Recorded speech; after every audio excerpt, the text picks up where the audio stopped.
नमस्कार मित्रांनो, शिक्षण विभागाची आणखी एक महत्त्वाची अपडेट, महत्त्वाची माहिती आपण या व्हिडिओमध्ये जाणून घेणार आहोत। तर मित्रांनो, थंबनेल बघून आपल्या लक्षात आलेलं असेल व्हिडिओचा विषय काय आहे। तर मित्रांनो, सध्या संकलित मूल्यमापन भाग 2 चे जे गुण आहे ते ऑनलाईन आपल्याला पॅट महाराष्ट्र स्वीप चार्टवर भरायचे आहे आणि ते कसे भरायचे याचा लाईव्ह डेमो आपण बघितलेला आहे।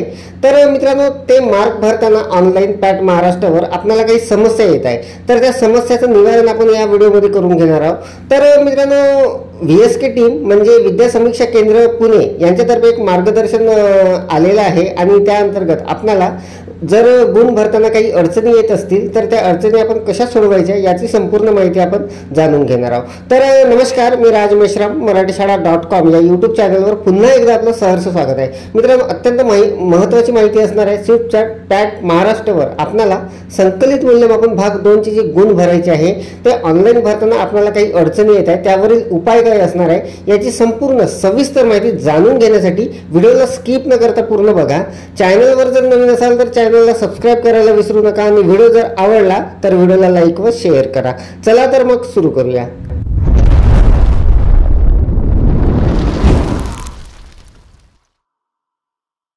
मित्रांनो, संकलित मूल्यमापन भाग 2 चे आपल्याला पॅट महाराष्ट्रावर जे गुण भरायचे आहे ऑनलाईन, तर ते गुण भरताना बऱ्याच जणांना अडचणी येत आहे। तर मित्रांनो, ते जे गुण आहेत ते आपल्याला 26 एप्रिलपर्यंत भरून घ्यायचे आहे त्या पॅट महाराष्ट्राच्या ॲपवर, स्वीप चार्ट ॲपवर।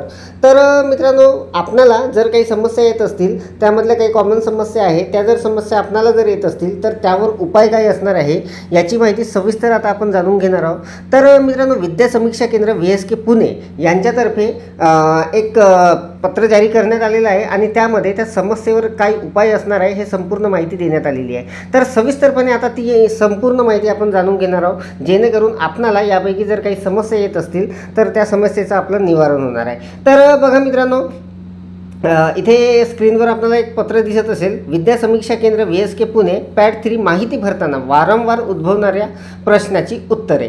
तर सगळ्यात पहिली आणि जी कॉमन समस्या आहे ती आहे इनव्हॅलिड UDIS कोड।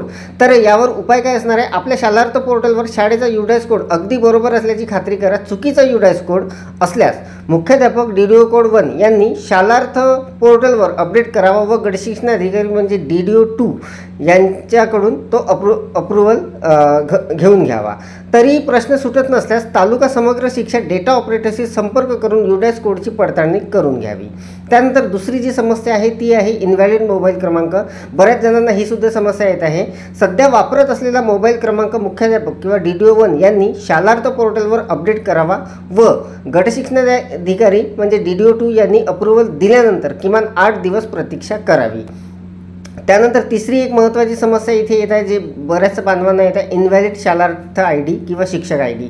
तर मित्रांनो, आपल्याला तिथे मार्क भरताना शालार्थ ID वगैरे टाकावा लागतो। तर ती जर समस्या आपल्याला येत असेल, इनव्हॅलिड दाखवत असेल, तर त्यासाठी मुख्याध्यापक म्हणजे DDO कोड यांच्याकडून शालार्थ पोर्टलवर अचूक शिक्षक ID प्राप्त करून घ्यावा। त्यानंतर चौथी समस्या आहे शून्य शिक्षक असलेली शाळा। सध्या माहिती भरू नये, अधिकृत शिक्षक नेमणुकीनंतर माहिती भरावी। त्यानंतर पाचवी जी समस्या आहे, सर्व शिक्षकांची नावे समाविष्ट नाहीत किंवा पूर्वीच्या शिक्षकांची नावे दिसत आहे। तर यासाठी शालार्थ पोर्टलवर UDIS प्लसवर शिक्षकाच्या बदलीची नोंद घेऊन यादी अद्ययावत करून घ्यावी। त्यानंतर 6वी समस्या आहे, मागील वर्गातील विद्यार्थ्यांची नावे दिसत आहे। काही जणांना ही सुद्धा समस्या येत आहे। तर याच्यासाठी विद्यार्थ्याचे सरळ पोर्टलवरील पुढील वर्गात प्रमोशन करावे व यादी अपडेट करून घ्यावी। त्यानंतर 7वी जी समस्या आहे, शिक्षण हमी कार्ड दिलेले विद्यार्थी। तर यासाठी सदर विद्यार्थ्याची सरळ पोर्टलवर न्यू टॅब घेऊन इयत्ता नोंद करून घ्यावी। न्यू टॅब करिता तालुका समग्र शिक्षा ऑपरेटरशी संपर्क करून घ्यावा। त्यानंतर 8वी समस्या आहे, सर्व विद्यार्थ्यांची नावे समाविष्ट नाही।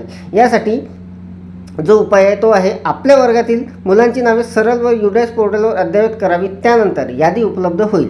दुसऱ्या शाळेत गेलेल्या विद्यार्थ्यांची सरळ पोर्टलवरील त्या शाळेत ट्रान्सफर करून घ्यावी। त्यानंतर 9वी समस्या आहे, केवळ शालार्थ प्रणालीमध्येच वेतन। सध्या केवळ शालार्थ प्रणालीमध्ये वेतन असणाऱ्या शिक्षकांना सदर माहिती भरता येते। आश्रमशाळा, समाज कल्याण विभागाच्या शाळा, सराव पाठशाळा, आदिवासी विभागाच्या शाळा, OBC कल्याण, मदरसा इत्यादी शाळांना सध्या माहिती भरण्यास ॲक्सेस देण्यात आलेले नाहीत। याबाबत स्वतंत्रपणे कळवण्यात येईल। तर मित्रांनो, सर्व ज्या समस्या ज्या काही येत आहे त्या संदर्भात VSK पुणे यांच्यामार्फत हे प्रसिद्धीपत्रक जारी करण्यात आलेलं आहे, हे पत्र जारी करण्यात आलेलं आहे आणि या अंतर्गत त्यासाठी काय उपाय आहे ते सुद्धा इथे सांगण्यात आलेलं आहे। तर खाली एक टिपसुद्धा दिलेली आहे, आपल्या शाळेतील कोणत्याही शिक्षकाचे लॉग इन होत असेल व त्यांच्या लॉग इनवरून सर्व यंत्रांची माहिती भरावी। जर मित्रांनो एकाच शाळेमध्ये एखाद्या शिक्षकाचं जर लॉग इन होत नसेल आणि एखाद्या शिक्षकाचं होत असेल तर सध्या आपण त्यांच्या याच्यावरून ती माहिती भरून घ्यायची आहे। तर VSK पुणेतर्फे अत्यंत महत्त्वाची ही अपडेट आहे, कारण मित्रांनो सध्या संकलित मूल्यमापन भाग 2चे जे गुण आहे ते आपल्याला भरून घ्यायचे आहे कोणत्याही परिस्थितीमध्ये ऑनलाईन पॅट महाराष्ट्राच्या पोर्टलवर।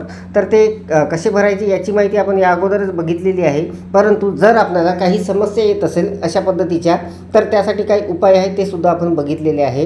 तर मित्रांनो, अत्यंत महत्त्वाची अपडेट, महत्त्वाची माहिती आपण इथे जाणून घेतलेली आहे। अपेक्षा आहे आपल्याला ही माहिती समजलेली असेल, व्हिडिओ आवडलेला असेल। व्हिडिओ जर आवडलेला असेल तर व्हिडिओला लाईक करा आणि असेच नवनवीन व्हिडिओ जाणून घेण्यासाठी किंवा अपडेट जाणून घेण्यासाठी माझ्या marathishada.com या यूट्यूब चॅनलला सबस्क्राईब करायला विसरू नका। पुन्हा व्हिडिओ असेच एका नवीन माहितीसह, नवीन अपडेटसह, तोपर्यंत धन्यवाद।